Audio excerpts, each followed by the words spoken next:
Do you remember when IGN used to write good articles? Me neither. Have a little throwback Thursday to when they released this review for Pokemon Alpha Sapphire version 7.8. Good. Pokemon Alpha Sapphire introduces needed updates and a gorgeous new view of Hoenn. A plus for gorgeous details, a plus for post-game content, and a plus for some smart updates. But there's too much water. Allow me to show you the Pokemon region of Hoenn. You're on an island. Anyway, what's up, bros? Today, we're going to be looking at a review that came out from IGN just the other day that has kind of made a few waves in the gaming community, because it's not only just, I know a review of something like this is going to be subjective. Like, some people might not like it, some people might. However, I think for a video game company, like a video game review company like IGN, should be able to hit the nail on the head that their review is only going to be read by people that realistically are thinking about buying the game, or are definitely buying the game, or just like the hate on the game series, right? So if you're a Smash player, you read an IGN review, you expect it to be the review to be written and edited by someone that kind of understands the world, the community, the realm of Smash. Unfortunately, this cannot be said about the Call of Duty Modern Warfare 2 single player review. It's a review that just absolutely misses the mark, and I cannot believe that they actually allowed someone to write a review like this about a video game. Immediately right off the bat, you're probably thinking, why are you just defending this game like there's no tomorrow? Like, it's a Call of Duty game. They're all fucking shit. Or you might think, yes, but it's all political now and it's all silly bollocks. Allow me to just refute those points really quickly, please. I'm fully aware that video games can be dog shit, right? I can also be fully aware they can be average. And I'm also aware, again, that your experience may be different to someone else's experience. You might like the game, you might not like the game. However, you cannot just flat out say something is underwhelming and familiar because you were expecting Game of the Year. You just can't do that. You also can't just leave a fucking review that is basically just saying, yeah, I didn't like it, I thought this was going to shake the entire world, and it didn't. Call of Duty Modern Warfare 2 is probably the most refreshing Call of Duty campaign that I have seen in years. I've played every campaign of Call of Duty that there is, and it has to be a few years since the last good campaign, which was the predecessor, Call of Duty Modern Warfare. That was a fantastic campaign mode. However, the story wasn't quite there. It was a pretty good story, but it lacked ever so slightly. But the ending had you faithful for this sequel to really be out there, and this was great. The story was so well written. I saw someone say that the story felt like it was written by sex-deprived teenagers. I just want you to know that this game has no sex in it whatsoever. Actually, pretty well done, the script. I think the whole story itself is really well done.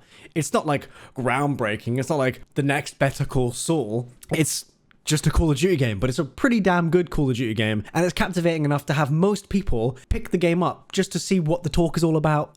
About this story. And a lot of people that don't usually play COD or haven't in years have returned and found themselves finding a really refreshing game. Now, that's the general consensus. With that on your mind, you might think, oh, well, then the review should be pretty decent. No, it is. However, they managed to rate it a 6 out of 10. Just because I'm unhappy with that score doesn't mean I should just make this video and immediately rag on them for like giving it a review I'm not happy with.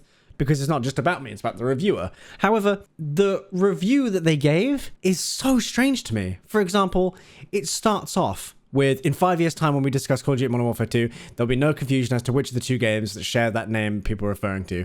Thanks to a lackluster story, fumbled mechanical innovations, and largely underwhelming mission design, this year's Call of Duty campaign is an unfortunate misfire that fails to live up to the standards set by not only its unforgettable 2009 namesake, but also its 2019 predecessor. While it's graphically impressive, the gunplay remains state-of-the-art. So, the main thing they're focusing on is gunplay, which you never need to focus because in Call of Duty it is always pretty damn good. It's the one thing they focus on because that's the one thing you're doing. However, I have to admit, the Call of Duty Modern Warfare 2 campaign from 2009 is a fantastic story. However, the gameplay mechanics were ever so slightly fresh for the time, but they were not as groundbreaking as Call of Duty Modern Warfare 2019, which this game takes and literally blows it up. Like, it's fantastic. There's a night vision sort of level in Call of Duty Modern Warfare 2019 where you go into a house and you have to clear it out of terrorists, and it is really good. It's such a gripping mission. It's I mean, it's gone viral on YouTube. If you look it up, it's a very, very highly like watched video because that mission is so well done. In this game, you pretty much start out with this mission. It's like the second mission in the game. You're on a battlefield. Like you're literally in like an actual battlefield in the dark with your night vision goggles on. Eyes on Hassan? No. Negative on Hassan. I don't see his... What up? No visual on What up? Small little details everywhere, and it feels gripping. There's a moment where you are literally going into a room, you hear a woman crying, and she looks like she's crying about someone that's died on the ground, and then she immediately pulls a gun, and you have to reflex shoot her. It's very gripping, and it's also like really like jarring at the same time. And I think that is it showing like the true potential that Call of Duty stories can be. I really do think it is. But focusing all the time on things like gunplay and graphics, while they always are up there, is just such a weird thing as a game reviewer to always be looking at. Like, always looking at graphics first is such a pathetic excuse for you're not really paying attention. The 6-hour campaign whisks you away from Call of Duty Modern Warfare's Middle Eastern front lines and drops you into Mexico for the majority of its run, which, by the way, was such a nice change-up. Everyone was expecting a complete reboot and like remaster of the original Modern Warfare 2 with like basically the exact same story because characters like Shepard were returning. But oh no, they managed to bring 2 new characters that were so fantastic. I genuinely cannot fault them in any way. Like, the drug cartel villains, those characters are amazing. Like, they are so well done. Like, there's depth. There's enough depth to them, even though one of them you kill pretty much on sight, and they still had enough depth to make you feel like you were really, like, in this world that they've set. So, yeah, I immediately, like, these points are ridiculous. I still feel like the campaign was actually slightly above the original Call of Duty Modern Warfare's campaign. Not the original from 2006 or whatever. The actual original 2019 reboot.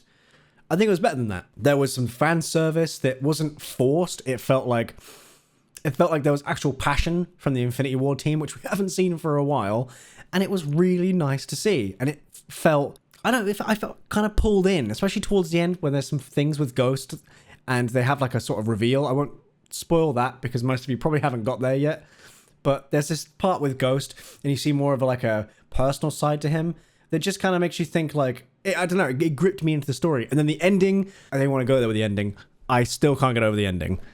But this made me think that this is like the best campaign there's been in ages. And then you read Twitter, everyone agrees. Yeah, there are a few people who got soft locked, a few people that had real annoying issues with the game that just made them want to punch themselves in the head. But what good game doesn't have these things, right? Like, I will fault them. I would never give the game like a 9 out of 10, but I definitely would not be giving it a fucking 6, which is what they gave it. Bear in mind, they gave 2019 Modern Warfare an 8.2. Now, here's why I have a problem with this review. I've rambled a lot. Here's why I have a problem with this review. I have a problem with this review because the way they tweeted it like this, like it's just the most disappointing piece of shit game that everyone's going to be on their side about it, is odd.